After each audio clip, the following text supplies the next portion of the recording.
Alright, what's up guys, it's your boy Virgo Durai here, and sorry about the wait. I ended up, injuring my ankle and things like that. But I finally have the list to my Virgo Durai format, so to speak. It took a while to get, actually. I wanted to do it in 2 days. It actually took me 4 days to acquire because I was reading a lot of you guys' comments, and a lot of you guys made great points as to certain moves and as to why they I should cut them for the series I'm gonna do. And I chose some of them. I didn't choose all of them, but let's get right to it. So we're gonna start off with the obvious moves, and I'm gonna explain to you why I'm taking these moves off. Before we get into anything, I want to encourage more aggressive and faster play. The reason I want to encourage it, because this game leans towards defensive. So in my mind, in my mind's eye or whatever, if I encourage more aggressive, it should kind of balance it out. So we'll see what happens. Anyway, we're going to start off with Evil Rise Strike. The reason I'm cutting Evil Rise Strike, for those of you guys who don't know, the move has one of the highest priorities in the game. Its priority is higher than Orin combos, which priority is pretty high. Its priority is higher than pretty much every key move in the game. Its priority is higher than ultimates. You can literally use Evil Rise Strike to get out of the way of something for 1-bar key, as opposed to a regular escape move if you feel like you can't dodge it. That's why Evil Rise Strike. The second reason, it can hit you twice. It still has that hit twice thing, and that is a complete and utter game changer, because that can do 70% of your life, and depending on who you're fighting, what build they're using, that can do 70% of your life with just 1 bar of key, which is no, absolutely not. Next thing, Pearl Flash. Pearl Flash, for a similar reason. Pearl Flash is next to impossible to punish.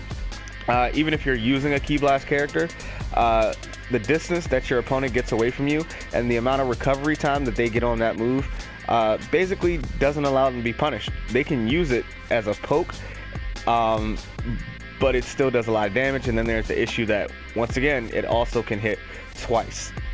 So those two moves are huge issues in the strike community. Next thing I want to go into Ill Flash. And people said, no, you shouldn't do Ill Flash, you shouldn't do Ill Flash. I'm sorry, I did look at the move. I looked at the move from attacking and from defense. And in terms of that move, Ill Flash comes out immediately. And you guys know I love Dodon Ray and I love moves like that, so I don't mind immediate moves.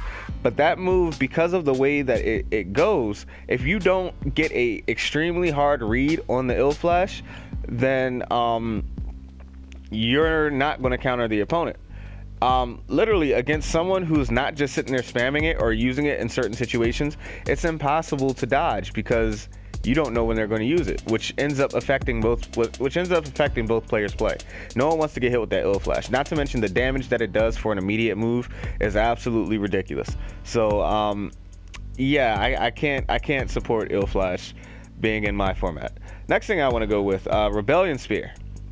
A lot of people are going to be thinking this comes out of nowhere, but once again, Rebellion Spear has priority like Evil Rise Strike. I get it, it cuts through key moves, but it also cuts through everything else. There is literally nothing you can do about somebody doing a Rebellion Spear unless their stamina is extremely low, but wait for them to finish their Rebellion Spear. And if they realize they're not going to hit you, they're just going to go a safe distance away, and you're not going to punish them, because it's very unsafe to fly near someone doing a Rebellion Spear. Point blank period. Next thing, a lot of people are going to be happy about this, and a lot of people are going to be pissed about this. Godbreaker, Burst Rush, Change the Future, and Pressure Sign. Why? 2 counter moves have been given to us, Super God Shock Flash and the Energy Shield from Vegeta, that are, in my eyes, pretty darn fair. They're what counters should be. Super God Shock Flash doesn't do a lot of move, and the Energy Shield that Vegeta puts up requires great timing. So in my eyes, there's nothing wrong with those 2 counters. These counters here, they either do too much damage, or like Burst Rush, you can constantly counter it and counter it. I mean, not counter it, you can constantly cancel it and cancel it and cancel it into whatever you want to cancel it into, really. But most people will just choose Burst Rush, and it'll keep doing damage to your opponent. Change the future and pressure sign. Change the future is easier to get away from, but when that thing hits, you feel it like a lot. And I just don't like the fact that a counter move does more damage than the actual value of the attack that they were getting hit by. Like, that shouldn't happen. Next thing, a lot of people are going to be surprised and possibly angry about this, but Shining Slash. Now, I trust anybody who I come to in this game and say, hey, I want you to be in a video, to not run. Like, if you do run, obviously it's just not going to get posted. Shining Slash really is only necessary for people who run away and people who don't want to actually fight you. It's not really a get in move, because if you just use it uncharged, it resets you and your opponent. There's no plus frames for you.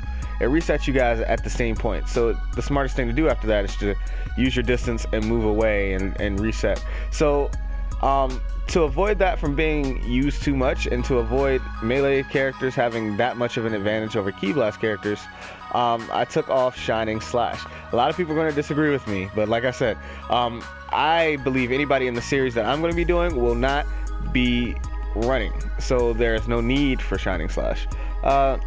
Next thing, Absolute Zero. I am sorry, that move has to go.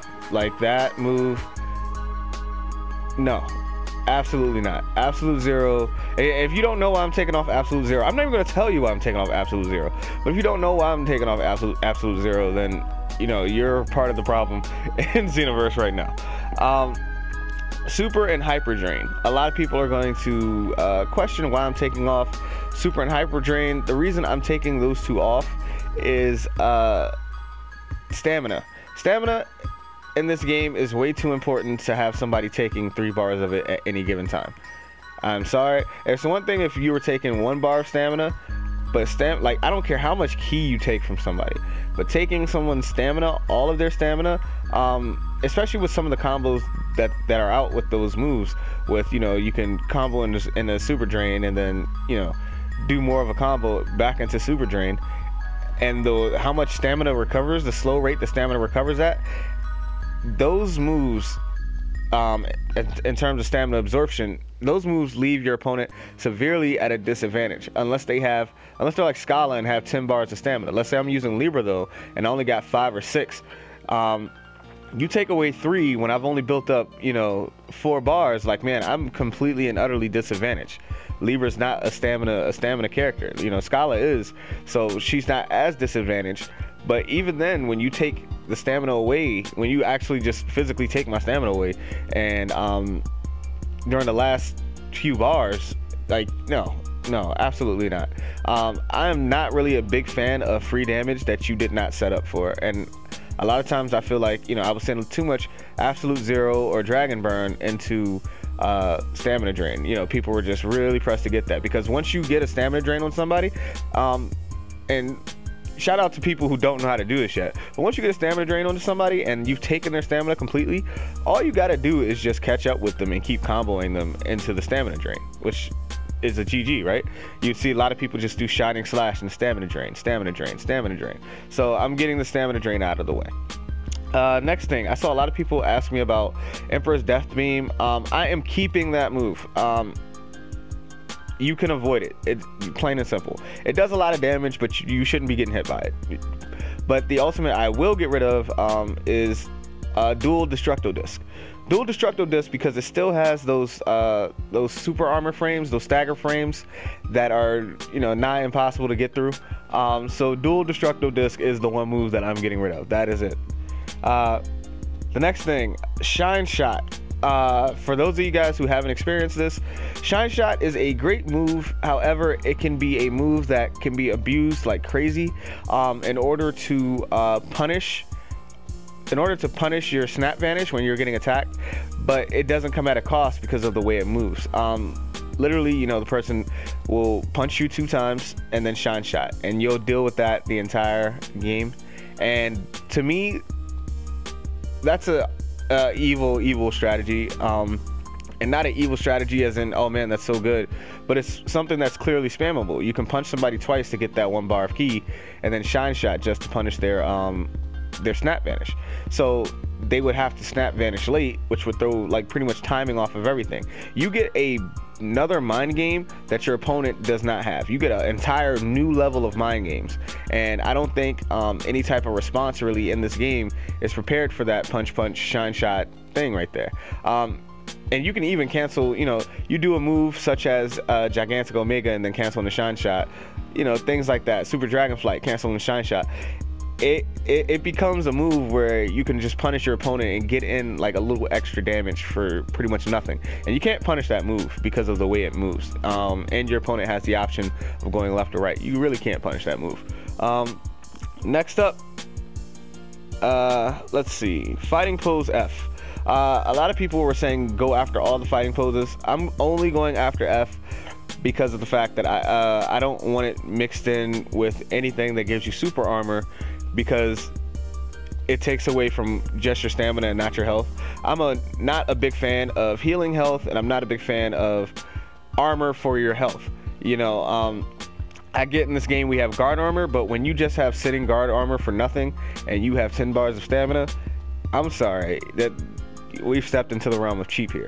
So the Raccoon's pose, I'm not really tripping over, because you take more damage when it's activated. It doesn't quite tell you that, but you take more damage when it's activated, and it's very easy to just wait out your opponent and wait till they're forced to use that pose again, get in, deal some heavy damage, and then wait out your opponent again. It's no biggie to get your opponent for the Raccoon's pose. But that fighting pose F, that makes life hard, very, very hard.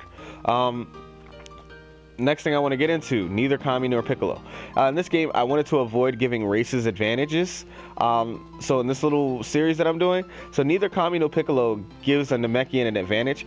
And people might not see this as an advantage, but I've fought so many Namekians that'll equip neither Kami nor Piccolo and fight you until they start losing, and then just backpedal the entire game and run away the entire game. And because they have their jump heavy attack, they can legitimately backpedal without getting punished. Other clans, other races cannot be can be punished when they backpedal. Namekians, however, have they have a Orin combo level heavy attack in terms of priority. So you tell me what that do.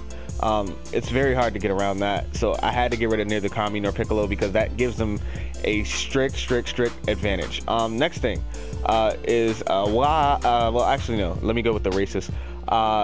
You can be the first victim. You can be the first victim I've taken off because it gives Majins an extreme advantage. I fought fat Majins with Wog, no, not that.